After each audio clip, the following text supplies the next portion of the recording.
নমস্কার বন্ধুরা, কল্পনার রসনা ঘরে সবাইকে স্বাগত। যে কোনো নিরামিষ দিনে বানানোর জন্য আমি তোমাদের সঙ্গে কয়েকটা নিরামিষ রেসিপি আজকে শেয়ার করব, যেগুলো খেতে কিন্তু অত্যন্ত সুস্বাদু, বাচ্চা থেকে বড় সবাই ভীষণ পছন্দ করবে। প্রথমেই আমি তোমাদের করে দেখাবো ঝুরি আলু ভাজা। বাচ্চাদের কিন্তু নিরামিষ দিনে ডালের সাথে এই আলু ভাজা দিলে আর কিছু লাগে না, তেমনি বড়রাও কিন্তু ভীষণ ভালোবাসে। বড় সাইজের আলু একটা গ্রেটারের সাহায্যে গ্রেট করে নিলাম। আলুগুলোকে এবার বেশ কয়েকবার ধুয়ে নেব যতক্ষণ না জলটা পরিষ্কার হয়। তারপরে এই জলের মধ্যে আমি কয়েকটা বরফ দিয়ে ঘন্টাখানেক ফ্রিজে রেখে দেব। ঘন্টাখানেক পরে ফ্রিজ থেকে বের করে ভালো করে জল চিপড়িয়ে একটা সুতির কাপড়ে মধ্যে বেঁধে রেখে দেব। কিছুক্ষণ রাখার পর আলুর কিন্তু জলটা একদম ঝরে যাবে। নিরামিষ মুগ ডাল বানানোর জন্য ডালটা প্রথমে ভেজে নিতে হবে। ভাজা হয়ে গেলে জল দিয়ে আমি ধুয়ে নেব। তারপরে কড়াইতেই সেদ্ধ বসিয়ে দেব। পরিমাণ মতন জল, গাজর, পেঁপে আর দুটো কাঁচা লঙ্কা দিয়ে আমি সেদ্ধ বসিয়ে দিলাম। ডুমো ডুমো করে এঁচোড় কেটে জলে ভিজিয়ে রেখেছিলাম। আমি এই এঁচোড়টাকে প্রেশার কুকারে নুন আর হলুদ দিয়ে সেদ্ধ করে নেব। তারপরে আমি আলু, টমেটো, কাঁচা লঙ্কা কেটে রেখেছি। একটা বোলের মধ্যে 4 চামচ টক দই, হাফ চামচ হলুদ গুঁড়ো, হাফ চামচ লাল লঙ্কার গুঁড়ো, 1 চামচ জিরে, অল্প চিনি দিয়ে মশলাটার পেস্ট বানিয়ে নিলাম। গ্যাস অন করে কড়াইতে সর্ষের তেল গরম করতে দিলাম। তেলটা গরম হয়ে গেলে এঁচোড়ের জন্য যে আলুগুলো কেটে রেখেছি দিয়ে দিলাম। নুন আর হলুদ দিয়ে আলুগুলো লাল লাল করে ভেজে নেব। আলুগুলো দেখো সুন্দর আমার ভাজা হয়ে গেছে। এবার আমি আলুগুলোকে তুলে নেব। আমি এঁচোড় সেদ্ধ করে জল ঝরিয়ে রেখেছি, ওই তেলের মধ্যেই এঁচোড়গুলোকেও কিন্তু আমি ভেজে নেব। যেহেতু সেদ্ধ করার সময় নুন হলুদ দিয়েছি, তাই এখন আর দিলাম না। এঁচোড়টা ভাজা হলে তুলে নিলাম। ফোড়নের জন্য কড়াইতে 4 চামচ সর্ষের তেল দিলাম, একটা তেজপাতা, শুকনো লঙ্কা, হাফ চামচ গোটা জিরে। ফোড়নের সুন্দর গন্ধ বেরোলে প্রথমে 1 চামচ আদা বাটা দিয়ে দিলাম। তারপরে টমেটো আর কাঁচা লঙ্কা দিয়ে দিলাম। অল্প নুন দিয়ে হালকা একটু ভেজে নেব। তারপরে মশলার পেস্ট দিয়ে দেব। মশলার পেস্টটা দিয়ে গ্যাসের ফ্লেমটা মিডিয়াম টু লোতে করে মশলাটাকে খুব ভালো করে কষিয়ে নেব যতক্ষণ না মশলা থেকে তেল ছাড়ছে। মশলাটা ভালো মতন কষানো হয়ে গেলে আমি ভেজে রাখা আলু আর এঁচোড় দিয়ে দিলাম। দিয়ে খুব ভালো মতন মশলার সাথে কষিয়ে নেব। আর একটু নুনও দিয়ে দিলাম। আর দিয়ে দেবো পরিমাণ মতন গরম জল। আমি 1 বাটি গরম জল দিলাম। ঝোলটা ফুটে গেলে তারপরে আমি ঢাকা দিয়ে রেখে দেব। এদিকে ডালটা আমি সেদ্ধ বসিয়ে রেখেছিলাম, দেখো ডালটাও সেদ্ধ হয়ে গেছে সুন্দর। ফোড়নের জন্য আমি 3 চামচ সর্ষের তেল দিলাম, গোটা জিরে, তেজপাতা আর শুকনো লঙ্কা ফোড়ন দিলাম। ফোড়নের গন্ধ বেরোলে আমি একটা টমেটো দিয়ে দিলাম আর অল্প নুন দিয়ে টমেটোটা হালকা একটু ভেজে নেব।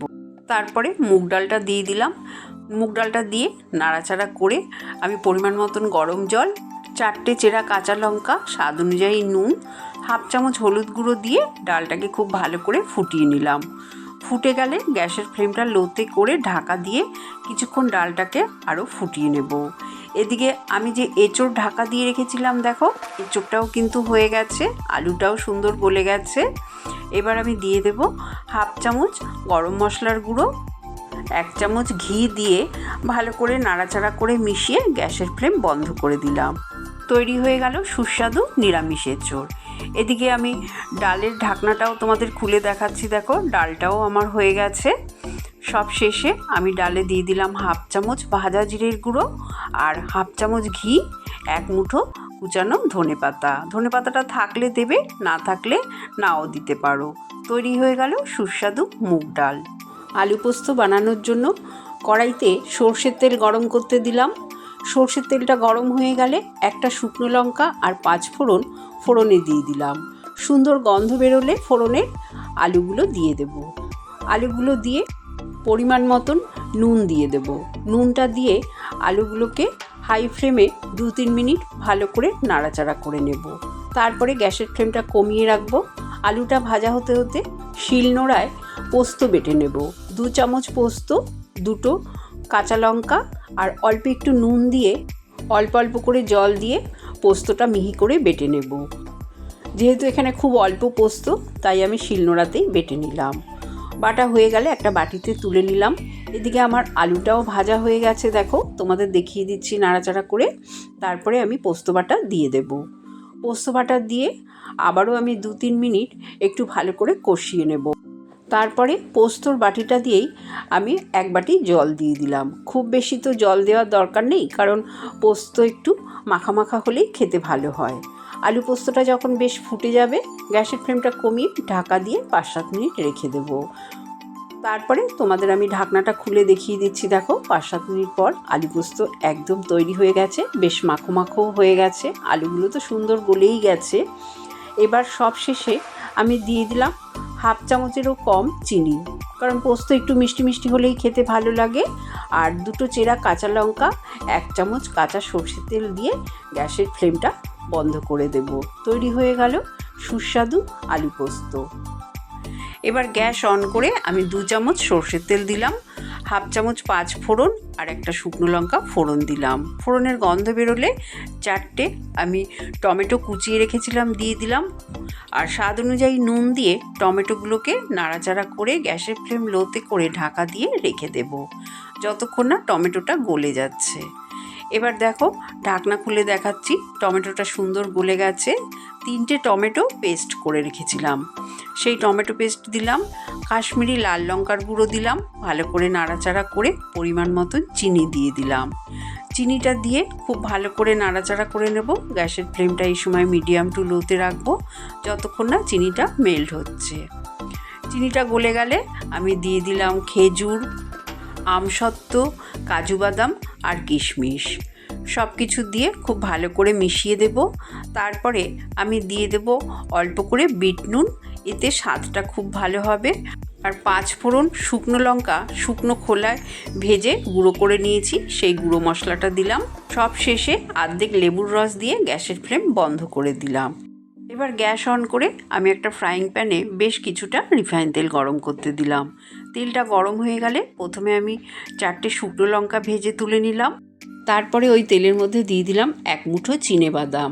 চিনেবাদামগুলো লো ফ্লেমে ভাজা হলে তুলে নিলাম। এরপর কারি পাতা দিয়ে দিলাম, কারি পাতাগুলো ভেজে তুলে নেব। তারপরে ওই তেলের মধ্যে আলুগুলোকে ভেজে নেব। আলুগুলো কিন্তু অল্প অল্প করে দেব। আলু ভাজার সময় গ্যাসের ফ্লেমটাকে কিন্তু মিডিয়াম টু হাইতে রাখতে হবে, লোতে করে কখনোই আলুগুলো ভাজবে না, তাহলে কিন্তু দলা পাকিয়ে যাওয়ার ভয় থাকে। আলু ভাজা হয়ে গেলে কিন্তু দেখবে তেলের ওপর এরকম ভেসে উঠবে। তারপরে আলুগুলোকে তুলে নেব। এবার একটা প্লেটের মধ্যে প্রথমে আলু ভাজাগুলোকে সব কিছু দিয়ে মিশিয়ে নেব। এই সময় আলুতে কিন্তু একটু নুনও দিয়ে দেব। তারপরে ভোগের থালিটা সাজিয়ে তোমাদের দেখিয়ে দিচ্ছি। প্রথমে 1 বাটি বাসমতি চালের ভাত দিয়ে দিলাম, তারপরে দিয়ে দিলাম ঝুরি আলু ভাজা, তারপরে দিলাম আলু পোস্ত, আর দিয়ে দিলাম আলু এঁচোড় দিয়ে যে ডালনা বানিয়েছিলাম সেই এঁচোড়ের নিরামিষ ডালনা দিয়ে দিলাম, আর দিয়ে দিলাম নিরামিষ মুগ ডাল, আর সব শেষে দিয়ে দিলাম টমেটো, আমসত্ত্ব, খেজুরের চাটনি, আর শেষ পাতে মিষ্টি দই, লঙ্কা, লেবু। আর নিরামিষ গরম ভাতে একটু ঘি হলে তো দারুণ হয়। ব্যাস, আমার থালি তৈরি হয়ে গেছে। তোমাদের যদি ভালো লাগে কমেন্ট করে জানিও, চ্যানেলটাকে লাইক শেয়ার করো, নতুন বন্ধু হয়ে থাকলে সাবস্ক্রাইব করো। সুস্থ থেকো, ভালো থেকো, ধন্যবাদ।